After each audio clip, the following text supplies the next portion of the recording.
India तो कुछ नहीं है। इंडिया का मुकाबला हम आसानी से कर सकते हैं। कैसे कर लेंगे? कौन सी ताकत है हमारे? मुकाबला हम कर नहीं सकते। उनका प्राइम मिनिस्टर चाय बेचता था, लेकिन उसने अपने मुल्क को स्टेबल कर दिया। ठीक है, हमारे प्राइम मिनिस्टर जो है ना, वो मुल्क को बेचते हैं, लोगों को बेचते हैं, वो नहीं ठीक कर सकते। अब मोदी जी का किरदार क्या होगा? उन्होंने तो पूरी दुनिया को रिप्रेजेंट करना है उधर। उसमें चाहे पाकिस्तान हो सकता है वो पाकिस्तान का भी नाम ले लें।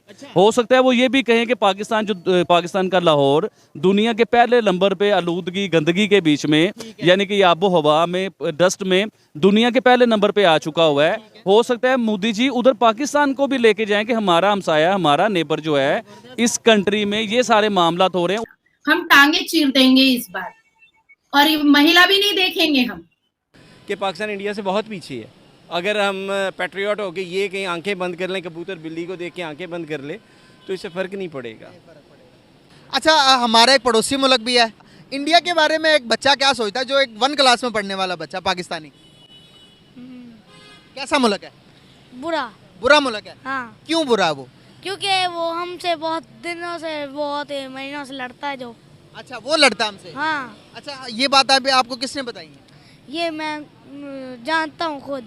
अच्छा, किसी ने बताई होंगी, टीचर ने बताई है, पापा ने बताई, मामा ने बताई? किन्होंने? पापा ने बताई? हाँ जी। नमस्कार दोस्तों, आप इस वीडियो को बिना स्किप किए लास्ट तक जरूर देखना और ओरिजिनल वीडियो के लिंक आपको डिस्क्रिप्शन में मिल जाएंगे, तो उन्हें भी जाकर सब्सक्राइब कर लेना और हमें भी सब्सक्राइब कर लेना। हमें कितनी जरूरत है इंडिया की, और इंडिया को कितनी जरूरत है हमारी?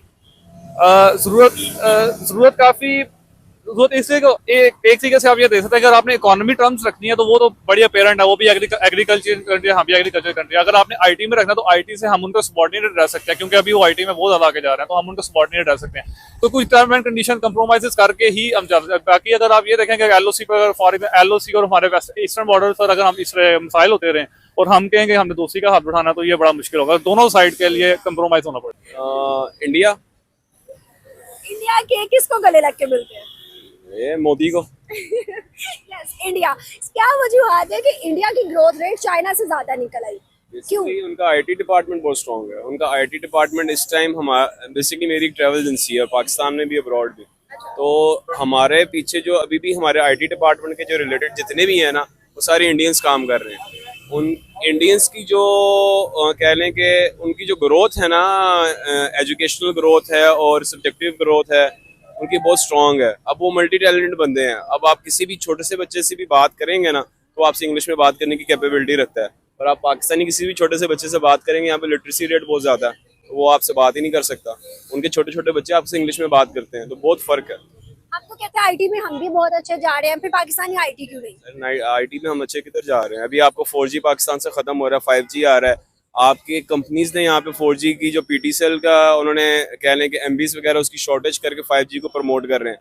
आने वाले वक्तों में अब आपके जो लैपटॉप्स वगैरह हैं या मोबाइल्स हैं, अगर ये 4G या 5G कंपेटेबल नहीं होंगे तो ये आपके बिकेंगे नहीं। और 1 महीने बाद आप मोबाइल प्राइसेस देखिए, जो 5G कंपेटेबल मोबाइल प्राइसेस हैं वो आपके 80 से 90 हज़ार रुपये पे चली जाएंगी। पूरी दुनिया पाकिस्तान को देखते हैं कि पाकिस्तान में हालात क्या जा रहे हैं।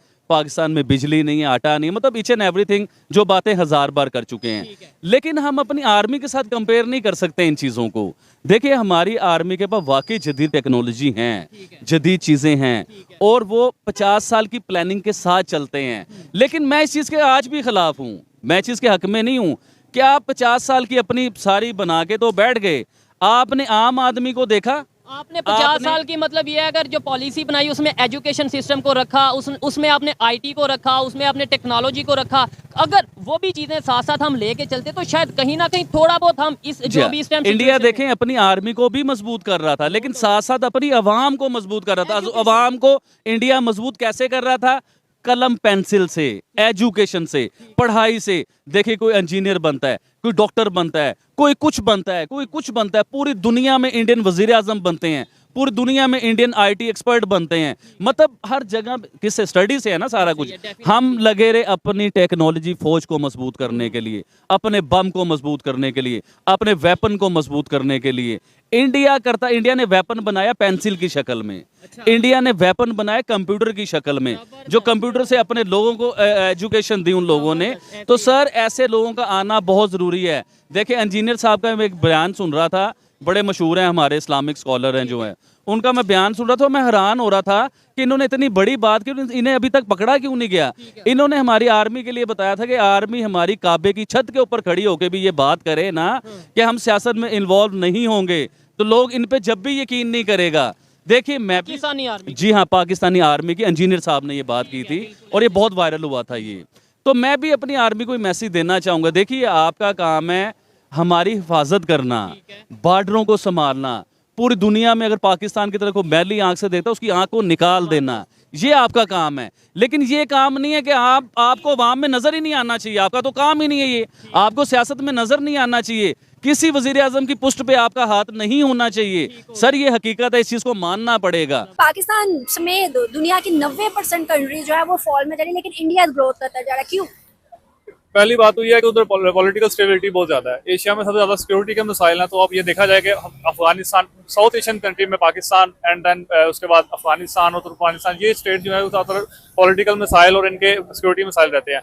इंडिया अगर ये देखा जाए तो वो काफी स्टेबल है, उनकी डिप्लोमेसी और पाकिस्तान से वो बहुत आगे है, क्योंकि हमारा कंपटीशन उनके साथ है, लेकिन वो पॉलिटिकली और दूसरा मिलिट्री वो बहुत स्ट्रांग है, जिसकी वजह से उनका ये इफेक्ट आता है डोमेस्टिक के ऊपर। अब डोमेस्टिकली उनका देखा जाए तो इकोनॉमी उनकी इसलिए स्ट्रांग है, एक तो बिगेस्ट डेमोक्रेसी है, और उनकी जो ज़्यादातर पब्लिक है वो फॉरेन में उनका ज़्यादा शेयर है, जिसकी वजह से एक तो रेमिटेंसेस का फर्क आ जाता है कि वो ज़्यादा पार्ट प्ले कर रहा है, दूसरा ये है कि वो बिजनेस हब है बहुत ज़्यादा, तो ये काफ़ी फैक्टर्स हैं जो वो प्ले करते हैं, जिसकी वजह से इकोनॉमी बहुत स्ट्रांग है। मुझे लगता था सिर्फ मैं ही इतना फास्ट बोल सकती हूँ, लेकिन आप मेरे से भी 2 हाथ आगे हो, बहुत अच्छा लगा। अच्छा मुझे बताना क्या वजूहात है कि इंडिया की जो ग्रोथ रेट है वो पाकिस्तान से डबल हुई है, लेकिन पाकिस्तान की अभी तक फॉल्स में जा रही हैं। पाकिस्तान की किन चीज़ों में कमियां रह गई हैं जो आज तक हम फुलफिल नहीं कर सके? देखें 21st सेंचुरी में 2023 में अगर आप ग्रोथ रेट देखें तो सबसे ज़्यादा ये टेक्निकली सबसे ज़्यादा लिंक है, आप कितनी जो IT प्रोडक्ट्स आप कितनी उसमें आप इंटरलिंक है। पाकिस्तान का जगह देखा जाए तो IT में काफ़ी डिक्लाइन है और हम बहुत अभी पीछे हैं। इंडिया ने बहुत ज़्यादा ये इम्प्रूव किया ये चीज़, और उन्होंने 1980 से लेकर 2023 तक उनका अगर पूरा रोड मैप देखा जाए इकोनॉमी को किस तरह से उन्होंने बिल्ड किया, तो उन्होंने अपनी IT पे किया है एज कम्पेयर टू पाकिस्तान ने ज़्यादातर रेमिटेंसेस पे या फॉरेन रेट पे किया है, तो ये तो काफ़ी फर्क आ जाता है। मतलब ब्लैक एंड वाइट चीज़ है कि वो किस तरह से IT को लेकर वो किस तरह से वो उन्होंने पूछ किया, उनकी हर चीज़ के अंदर IT का इन्फ्लुएंस बहुत ज़्यादा है। तो अगर हम आज नहीं मेहनत कर रहे तो हम यहाँ पे हैं, और अगर हम मेहनत करेंगे तो हम उनसे भी आगे जा सकते हैं, नो डाउट्स, ये मानने वाली बात है। और इसमें मैं कहूँगा एक कन्फेशन सॉर्ट ऑफ थिंग, मैं इसको एग्री करूँगा कि पाकिस्तान इंडिया से बहुत पीछे है। अगर हम पैट्रियट होकर ये कहीं आंखें बंद कर लें, कबूतर बिल्ली को देख के आंखें बंद कर ले, तो इससे फ़र्क नहीं पड़ेगा। कैसे देखते हैं आप कि हमने उतनी इन्वेंशन नहीं कर पाए, उतनी तब्दीलियां नहीं कर पाए अपने एजुकेशन सेक्टर के ऊपर? हम ज़्यादा कोशिश करते हैं कि भाई इंजीनियर बन जाएं, ये कंस्ट्रक्शन इंजीनियर बन जाए, डॉक्टर बन जाए, पायलट बन जाए।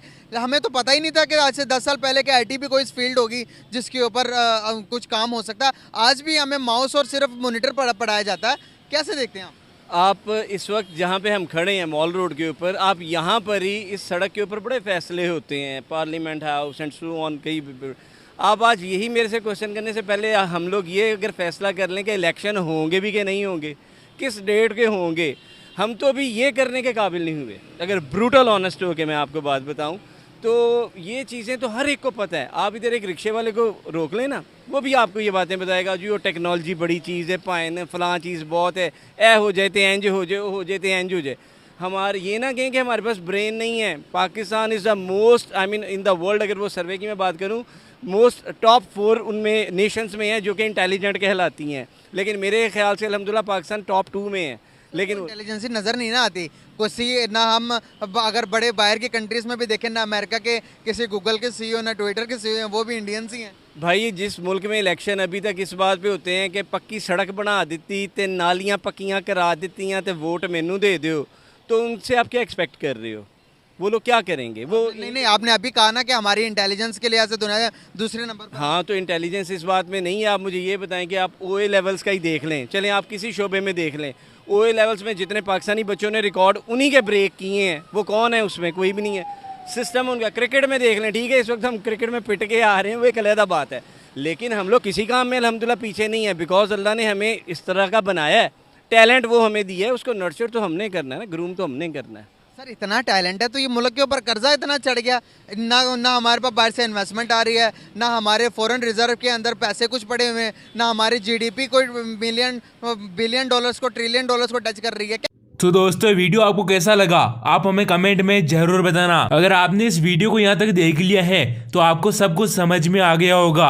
और दोस्तों ओरिजिनल वीडियो के लिंक आपको डिस्क्रिप्शन में मिल जाएंगे, तो जल्दी से जाकर उन्हें भी सब्सक्राइब कर लेना और हमें भी सब्सक्राइब कर लेना। और इस वीडियो को आगे से आगे तक शेयर जरूर करना।